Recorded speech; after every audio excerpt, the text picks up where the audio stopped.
जनसंचार के साधन आज हम देखेंगे। संचार के साधन का हम पुराना इतिहास भी देखें तो देखने को मिलता है। पहले समय में भी हम देखते हैं जो ज्यादा विकसित संचार नहीं था, उस समय भी संदेशों का प्रचार प्रसार जारी था और संदेशों के प्रसार के लिए, प्रेषण के लिए हम ऐतिहासिक अध्ययन में पाते हैं कि जो कबूतर हैं उनका उपयोग किया जाता था। 16वीं सदी में डाक व्यवस्था का प्रारंभ हुआ और आज मानव जनसंचार के आधुनिक साधनों में हम देखते हैं बहुत ही विकसित है। उनमें फोन, फैक्स, मोबाइल और जो विभिन्न प्रकार के उपग्रह हैं उनका प्रयोग कर रहा है। वर्तमान में हम संचार के जो महत्वपूर्ण साधन हैं उनका हम अध्ययन करेंगे। संचार के साधन के अंतर्गत इसमें सबसे पहला डाक एवं तार की जो व्यवस्था है। संचार के साधनों में सबसे संदेश भेजने का सशक्त और पुराना व्यवस्था है जो आज भी जारी है और सफलतम रूप से जारी है। परिवहन के साधनों में विकास होने के साथ ही साथ अब डाक व्यवस्था में बहुत ज्यादा सुधार भी किया गया है। आज की स्थिति में हम देखें तो डाक द्वारा संदेश भेजना आज भी सबसे सस्ता और विश्वसनीय साधन है। मुख्य रूप से जो शासकीय डाक हैं, जो व्यापारिक हैं और व्यक्तिगत संदेशों को पत्रों, पार्सल और इनके द्वारा देश, विश्व के कोने कोने तक जो हमारा पोस्ट का नेट है वो फैला हुआ है। शीघ्रता से डाक को भेजने के लिए इलेक्ट्रॉनिक मेल का उपयोग किया जाता है। यह प्रणाली टेलेक्स एवं फैक्स से भी सस्ती पड़ती है।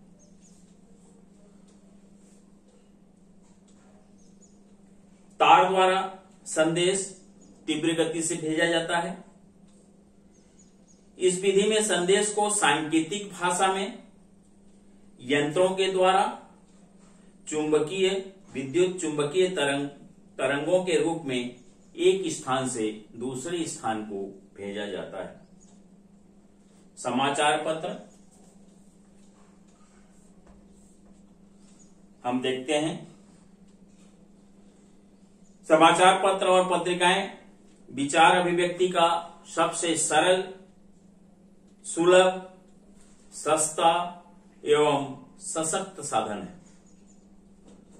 देश विदेश की घटित घटनाओं की विस्तृत जानकारी समाचार पत्रों के द्वारा ही हमको मिलती है। वास्तव में समाचार पत्र आधुनिक सभ्यता का प्रकाश स्तंभ है। समाचार पत्रों के स्वरूपों का हम अध्ययन करें तो उसमें दैनिक समाचार पत्र जो प्रतिदिन छप के आते हैं, साप्ताहिक जो 7 दिन में एक बार छपते हैं, पाक्षिक एवं मासिक भी हो सकते हैं। सबसे बड़ी समाचार भारत की agency press trust of India है। यह हिंदी एवं अंग्रेजी में समाचार सेवाएं देता है। महाराष्ट्र का गुजराती दैनिक बॉम्बे समाचार हमारे देश का सबसे पुराना अखबार है। भारत में प्रकाशित होने वाले प्रमुख समाचार पत्रिकाओं Hindustan times, the Hindu, Navbharat times, Jansatta, Malaya, Manorama, Bangla दैनिक, आनंद बाजार आदि।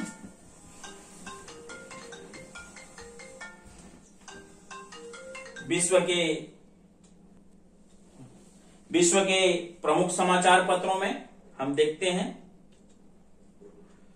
न्यूयॉर्क टाइम्स, डेली न्यूज जो संयुक्त राज्य अमेरिका का है, डॉन जो पाकिस्तान का है, पीपुल्स डेली चीन, प्रावदा रूस, अल अहराम मिस्र, न्यू स्टेट्समैन ब्रिटेन, डेली मिरर ब्रिटेन, जेवेस्ता मॉस्को प्रमुख हैं। इसके बाद हम देखेंगे दूरभाष या फोन और सेल्यूलर मोबाइल। आधुनिक युग में संचार का यह बहुत ही लोकप्रिय माध्यम है। पहले टेलीफोन में तारों के माध्यम से संदेश भेजे जाते थे, परंतु अब बेतार यानी कि टेलीफोन का प्रयोग हो रहा है। सेल्यूलर फोन का प्रयोग आजकल बढ़ गया है, बड़े पैमाने पर इसका प्रयोग हो रहा है। यह फोन हाथ, पॉकेट व ब्रीफ केस में आसानी से रखा जा सकता है। इन फोन के द्वारा कहीं भी किसी भी स्थान से इच्छित व्यक्ति से जिसके पास फोन की सुविधा हो संपर्क किया जा सकता है और बातचीत की जा सकती है। Video phone. वीडियो फोन में आवाज के साथ ही साथ बोलने वाले की तस्वीर भी देखी जा सकती है। विश्व के विकसित देशों में इसका अधिकाधिक प्रयोग किया जाता है। भारत में कोलकाता, मुंबई, दिल्ली, चेन्नई जैसे महानगरों में इनका बहुत ज्यादा प्रयोग होता है। इसके बाद हमारा आता है टेलेक्स। इसके द्वारा संदेशों का संप्रेषण होता है। इसकी कार्यप्रणाली तार जैसी ही होती है, परंतु यह तार की अपेक्षा अधिक शीघ्रगामी, साथ ही साथ खर्चीली भी है। हमारा फैक्स।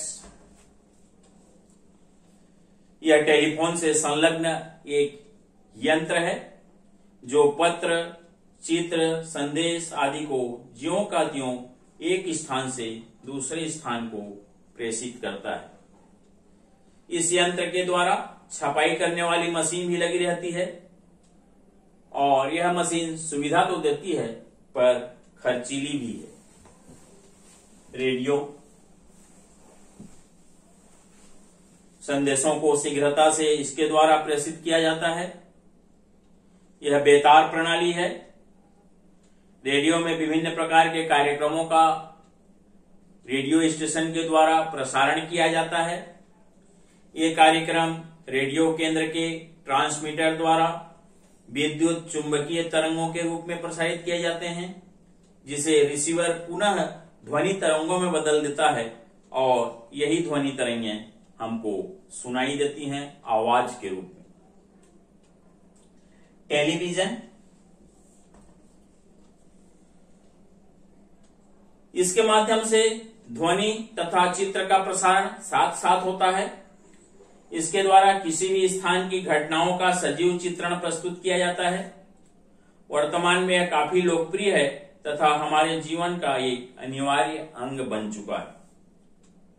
इसके अलावा रेडियो पेजर, वॉइसमेल, एसटीडी इत्यादि संचार के सशक्त माध्यम हैं जिनसे संदेशों आदि का आदान प्रदान होता है। इसके बाद हमारा आता है इंटरनेट।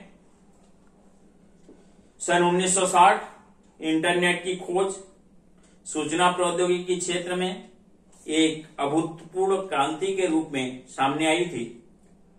इंटरनेट कंप्यूटर नेटवर्किंग का विशाल संग्रह है जिससे विश्व के सारे कंप्यूटर जुड़े हुए हैं।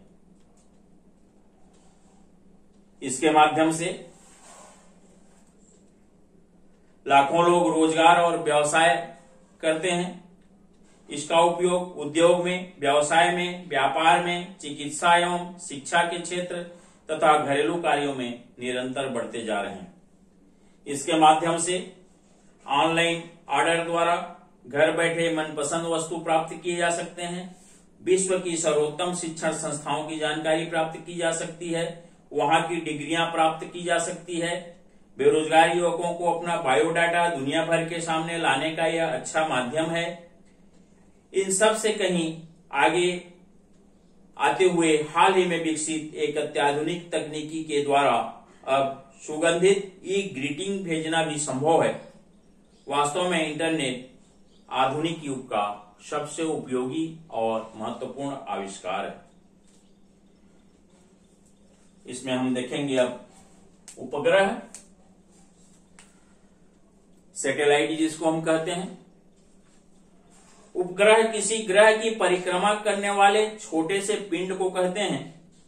उदाहरण के तौर पर हम देखें तो पृथ्वी की परिक्रमा करने वाला चंद्रमा पृथ्वी का उपग्रह है। मनुष्य ने भी अपने बुद्धि बल से अनेक कृत्रिम उपग्रह बनाए हैं जो कई ग्रहों को विशेषकर पृथ्वी की परिक्रमा भी करते हैं। ये कृत्रिम उपग्रह मनुष्य द्वारा निर्मित विशाल रॉकेटों द्वारा अंतरिक्ष में छोड़े जाते हैं। तदंतर ये पृथ्वी की परिक्रमा करने लगते हैं। इनका नियंत्रण पृथ्वी से मनुष्य के द्वारा होता है। ये मशीनों एवं यंत्रों के द्वारा संचालित होते हैं। इनको शक्ति प्रदान करने वाली बहुत शक्तिशाली सौर बैटरियां लगी रहती हैं इसमें, जो सौर ऊर्जा एकत्रित करती हैं। ये उपग्रह पृथ्वी की गुरुत्वाकर्षण शक्ति के नियम का उल्लंघन कर अंतरिक्ष में पहुंचते हैं और तब तक पृथ्वी का चक्कर लगाते रहते हैं जब तक कि उनकी गति 28,000 किलोमीटर प्रति घंटा से अधिक रहती है। गति कम होने पर ये पृथ्वी की ओर गुरुत्वाकर्षण बल के कारण खींच जाते हैं।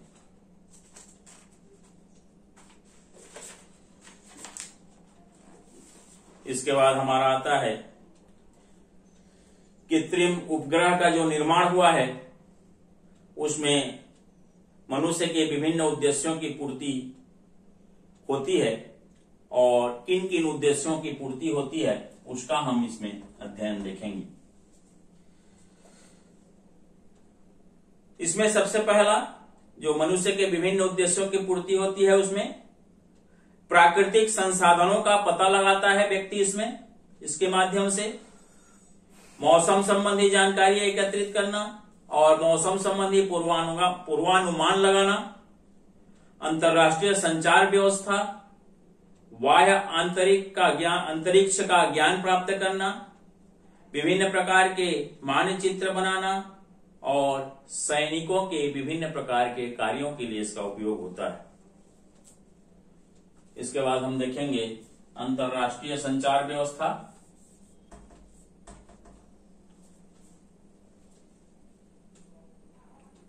कृत्रिम उपग्रहों की सहायता से अंतरराष्ट्रीय संचार व्यवस्था कर पाने में भी सफल हुआ है। यह कृत्रिम उपग्रह के माध्यम से पृथ्वी के एक स्थान से भेजे गए संकेतों को विश्व के सभी भागों में प्रसारित किया जाता है। रेडियो, टेलीविजन और टेलीफोन के संकेत संपूर्ण विश्व में प्रसारित होते हैं। अब तक लगभग 5,000 उपग्रह अंतरिक्ष में भेजे जा चुके हैं। सबसे पहला उपग्रह सन 1957 में सोवियत संघ ने स्थापित किया था।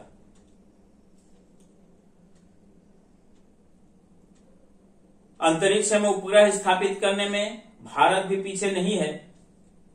यहां इनसैट श्रृंखला के अंतर्गत 1A, 1B, 1C उपग्रहों को अंतरिक्ष में छोड़ा गया है।